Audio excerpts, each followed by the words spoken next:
Persebaya Surabaya unggul 2 gol atas Persik Kediri di babak pertama.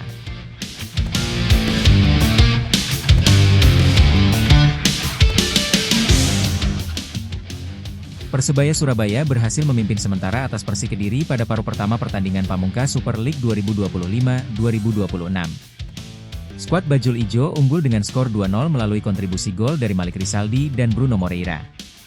Pertandingan penutup musim ini digelar di Stadion Gelora Bung Tomo, Surabaya, pada Sabtu, 23 Mei 2026, mulai pukul 16 WIB, seperti dilansir dari Detikcom.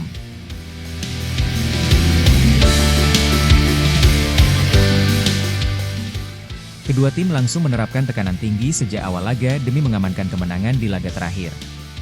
Tony Firmansyah membuka peluang pertama Persebaya pada menit ke-9 lewat tendangan jarak jauh menggunakan kaki kiri. Namun, bola berhasil ditangkap dengan baik oleh penjaga gawang Persik, Husni Al-Malik. Stadion Gelora Bung Tomo bergemuruh pada menit ke-13 setelah Malik Rizaldi mencetak gol pembuka. Memanfaatkan umpan matang dari Bruno dari sektor kiri, Malik melepaskan sepakan ke sudut kiri gawang yang mengubah skor menjadi 1-0.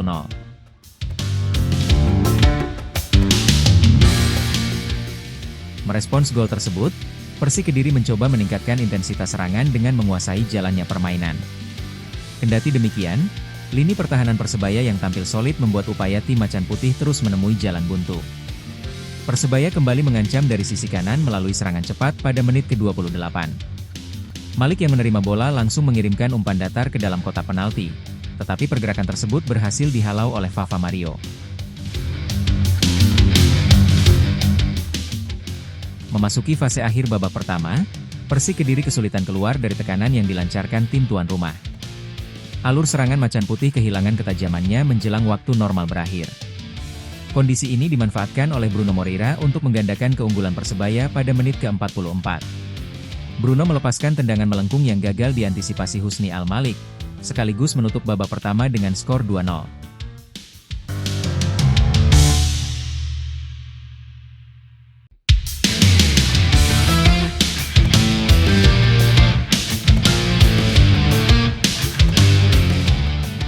Persebaya bertekad kalahkan Persik dalam laga terakhir.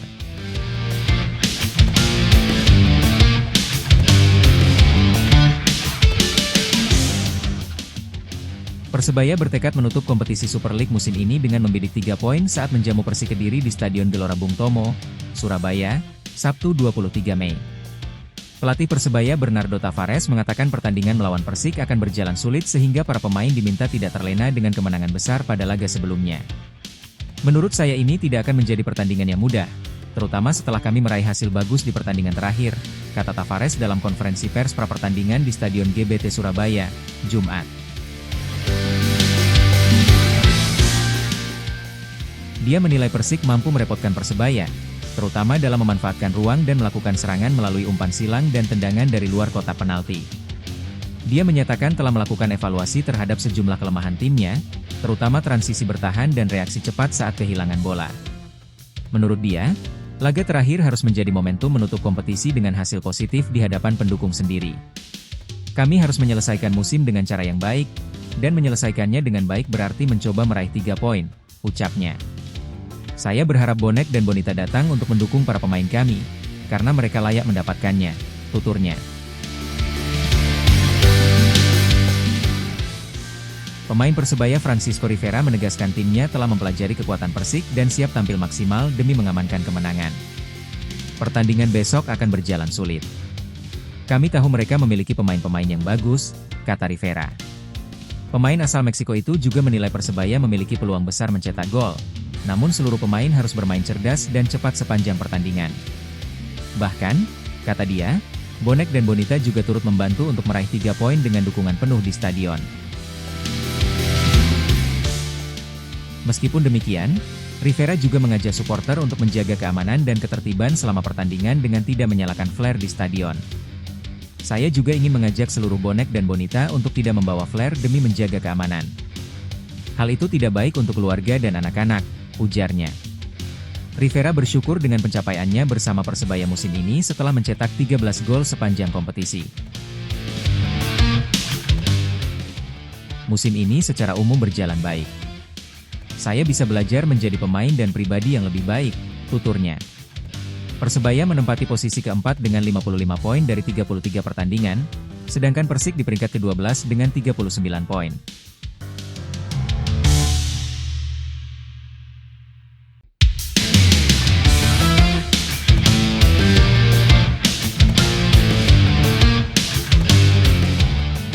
Tavares tanggapi santai rumor Ramadan Sananta dan Marcelino Ferdinand ke Persebaya.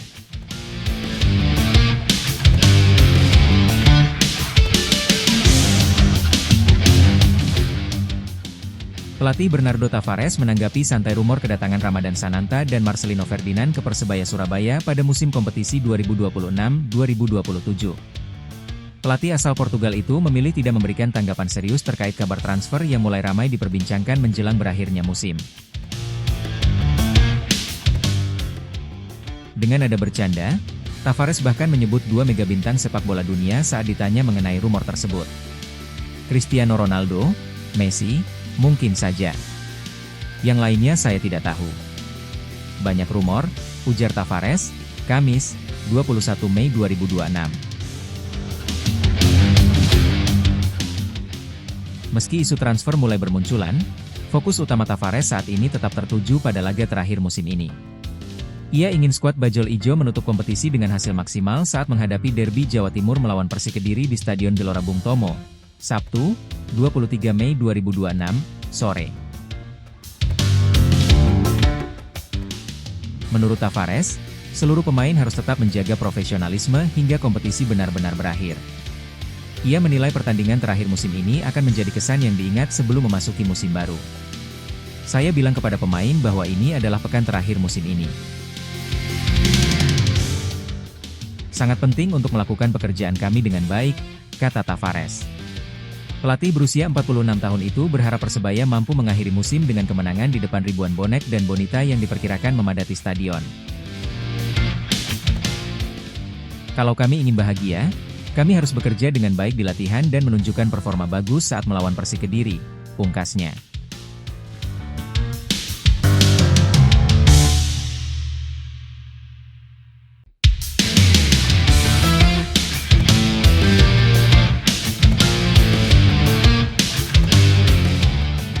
Rumor Wonderkid Liga 2 masuk radar Persebaya Surabaya, Bernardo Tavares mulai siapkan generasi baru Green Force?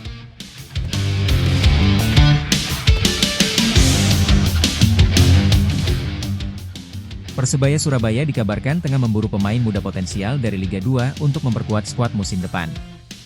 Rumor itu mencuat setelah akun media sosial pengamat transfer sepak bola lokal menyebut manajemen Green Force sudah membuka komunikasi awal demi mendatangkan Wonderkid baru sesuai kebutuhan pelatih Bernardo Tavares. Kabar tersebut langsung memantik perhatian bonek yang mulai menebak-nebak sosok pemain muda yang bakal merapat ke Stadion Gelora Bung Tomo. Apalagi, Persebaya Surabaya dikenal cukup aktif memberi ruang bagi talenta muda berkembang di level tertinggi sepak bola Indonesia. Rumor transfer ini pertama kali ramai setelah akun Psbainus mengunggah informasi soal ketertarikan Persebaya Surabaya kepada pemain muda Liga 2. Dalam unggahan itu disebutkan komunikasi masih berada di tahap awal dan belum masuk fase negosiasi resmi. Rumors transfer. Persebaya Surabaya dikabarkan tengah mengincar satu pemain muda potensial yang tampil di Liga 2 musim ini. Manajemen Persebaya disebut masih membangun komunikasi awal sebelum melangkah ke tahap berikutnya. Kalau benar terjadi, menurut kalian pemain muda Liga 2 siapa yang paling layak berseragam Persebaya musim depan? Oscar Baadila via X Twitter, tulis akun tersebut. Sampai saat ini belum ada nama spesifik yang dibocorkan terkait pemain muda tersebut. Namun, rumor ini dinilai masuk akal karena Bernardo Tavares dikenal senang mengembangkan pemain muda bertalenta selama menangani klub-klub sebelumnya. Pelatih asal Portugal itu memang identik dengan proyek jangka panjang dan regenerasi skuad. Persebaya Surabaya pun tampaknya ingin menjaga keseimbangan antara pemain senior bermental juara dan pemain muda dengan potensi besar. Menariknya, Persebaya Surabaya sebenarnya sudah memiliki cukup banyak pemain muda di dalam skuad utama musim ini. Berdasarkan data Transfermarkt skuad U23, Green Force mempunyai setidaknya 11 pemain muda yang sudah masuk tim senior. Nama Tony Firmansyah menjadi salah satu yang paling menonjol. Gelandang berusia 21 tahun itu tampil dalam 27 pertandingan dengan total 1.815 menit bermain dan mencatat 1 assist sepanjang musim. Selain Tony Firmansyah, Ada juga Mikael Tata yang mulai mendapat menit bermain reguler di posisi bek kiri. Pemain berusia 22 tahun tersebut mencatat 1 gol dan 1 assist dari 14 penampilan musim ini. Di sektor sayap, Alvan Swaib dan Dimas Wicaksono juga mulai mencuri perhatian. Dimas Wicaksono yang baru berusia 18 tahun bahkan sudah tampil dalam 11 pertandingan bersama skuad utama. Sementara itu, beberapa nama lain seperti Sadida Putra, Iksas Baihaki, hingga Alendro Maulana perlahan mulai mendapat kesempatan menembus tim senior. Situasi ini membuat sebagian bonek mempertanyakan urgensi Persebaya Surabaya mendatangkan lagi pemain muda baru dari Liga 2.